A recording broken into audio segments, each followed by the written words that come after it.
My dear friends, myself doctor M K Saxena. आज की video में समस्त पेट पेरेंट्स का, पेट लवर्स का और ब्रीडर्स का बहुत बहुत स्वागत है। आज की इस वीडियो में मेरा विषय होगा रैबिट की गर्दन का टेढ़ा होना या रैबिट टॉर्टिकोलिस। इस विषय पर मैं आपसे चर्चा करूँगा। आप इस वीडियोज़ में शुरू से अंत तक बने रहिएगा और पसंद आने पर लाइक शेयर सब्सक्राइब कीजिएगा, बेल आइकन का बटन। आप सभी जानते हैं कि रैबिट में गर्दन का टेढ़ी होना ये भी एक मुख्य समस्या है और ये टॉर्टिकोलिस के नाम से भी इस बीमारी को जाना जाता है। गर्दन का टेढ़ा होना ये मांसपेशियों से जुड़ी एक समस्या होती है जिसके कारण सिर एक और झुक जाता है और इसमें एसिमेट्रिकल और एबनॉर्मल कंडीशन डेवलप हो जाती है जिसमें हेड एंड नेक ये एक तरफ हो जाते हैं और नेक इसका शेक हो जाती है या टिल्टिंग कंडीशंस में आ जाती है। ऐसी कंडीशन में जब आ जाती है तो यदा कदा ये इस प्रकार के केस हमको देखने को मिलते हैं जो कि रेयर कंडीशन में है, लेकिन फिर भी ये 1000 में एक केस इस प्रकार का हमें रैबिट में दिखाई देता है। तो जब ऐसी स्थिति निर्मित हो जाती है तो इसके कई कारण हैं जिसके कारण कि ये इस प्रकार की बीमारी हमको देखने को मिलती है, जिसमें मुख्य रूप से ट्रॉमा, सर्वाइकल इंजरी हो जाने के कारण, कॉन्जेनिटल टॉर्टिकोलिस जन्म से या आनुवंशिकता के कारण भी ये इस प्रकार के हमको दिखता है। इसके प्रकार रक्त में भी ये इस प्रकार का प्रेशर कम हो जाता है और हमें इस प्रकार के दिखते हैं। ब्रेन में ट्यूमर हो जाने से या लग जाने से, किसी प्रकार की कंडीशन हो जाने से, ब्लड प्रेशर, ब्लड का प्रभाव वहाँ तक नहीं पहुँच जाता, ब्लड बहना कम हो जाता है, तब इस स्थिति में फ्रैक्चर ऑफ बोन के कारण भी हो सकता है। ऑस्टियोमाइलाइटिस, एब्सिस, साइनोसाइटिस, इडीमा और इन्फ्लेमेशन, अर्थराइटिस, इस कारण से भी ये चीज़ हमको देखने को मिल सकती है। फिर न्यूरोलॉजिकल डिस्टर्बेंसेस या पैरालिसिस ऑफ सर्वाइकल रीजन्स में भी ये हमको देखने को इस कंडीशन के कारण हो सकता है।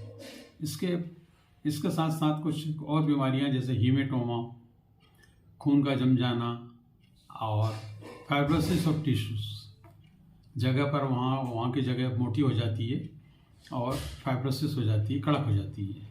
उसके बाद उसमें हमको इस प्रकार के ये लम्स दिखने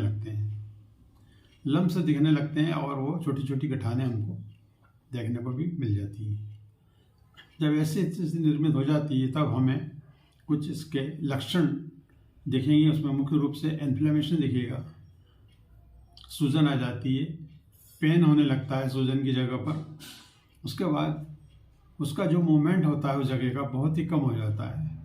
इसके साथ साथ मसल में स्टिफनेस आने लगती है, कुछ कड़कपन हमको दिखेगा और pea size lumps in one side हमको दिखेंगे। एक साइड में हमको छोटे छोटे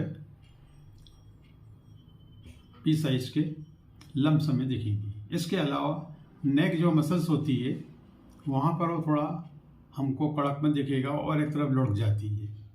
ऐसी स्थिति जब निर्मित हो जाती है तो हमको ये चाहिए कि कुछ डायग्नोसिस होती है नेक की, हम उसका एक्सरे भी करा सकते हैं या फिजिकल एक्सरसाइज भी करके हम देख सकते हैं, करा सकते हैं। उसके बाद सीटी स्कैन भी यदि करके देखें तो ये हमें उस चीज़ का डायग्नोसिस हो सकती है। इसके अलावा यदि हम ये देखें ट्रीटमेंट साइड में तो हमें ऐसे जानवरों की एक्सरसाइज कराना चाहिए, उन्हें सवेरे शाम मालिश कराएं, एक्सरसाइज कराएं, मालिश करें उनकी, और सवेरे शाम मालिश की जाए उनकी, और उनकी पोजीशन को हम थोड़ी थोड़ी देर में बदलते रहना चाहिए जिससे कि बैलेंस बना रहे। और इसके अलावा कुछ एंटीबायोटिक्स भी होती हैं जो कि हम उनको दे सकते हैं, जैसे जेंटामाइसिन से और एनरोफ्लॉक्सासिन है, बेलामिल है और लीवर एक्सट्रैक्ट वगैरह भी हम उनको प्रोवाइड कर सकते हैं। डेक्सामेथासोन इंजेक्शन भी हम उनको टाइमली लगा सकते हैं, किंतु ये सब किसी अच्छे डॉक्टर के सुपरविज़न में या पास में क्लिनिक में एग्जामिनेशन करने के बाद ही हम इसका उपयोग करना चाहिए। परीक्षण हम करवा लें डॉक्टर से और उनके मार्गदर्शन में निर्देशन में ये कार्य हमें करना चाहिए। और इसके अलावा हीट थेरेपी भी हम उनको अपने जानवर को दे सकते हैं, रैबिट को दे सकते हैं। इसके अलावा हमें समय समय पर अपने जानवरों की डीवर्मिंग कराते रहना चाहिए, ये बहुत ज़रूरी है।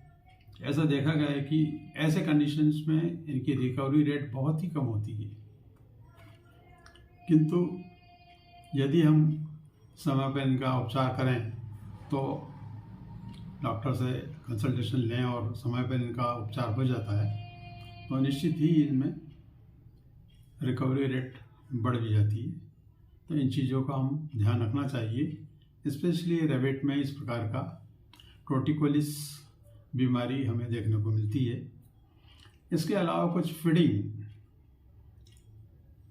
हम जो इन्हें फीड दे रहे हैं, जो रेडीमेड फीड हम इनको देते हैं, वो भी हमें इन्हें समय समय पर देना चाहिए, जिसके अंदर सब तरह के विटामिन्स, मिनरल्स और ट्रेस मिनरल्स वगैरह में एक निश्चित मात्रा में मिल जाते हैं। बैलेंस डाइट मिलती है और उसका भी यदि हम करेंगे, सेवन इन्हें दिया जाता है, तो निश्चित ही हम इनको इस बीमारी से बचा सकते हैं। तो ये वीडियो पसंद आने पर लाइक शेयर सब्सक्राइब कीजिएगा, बेल आइकन का बटन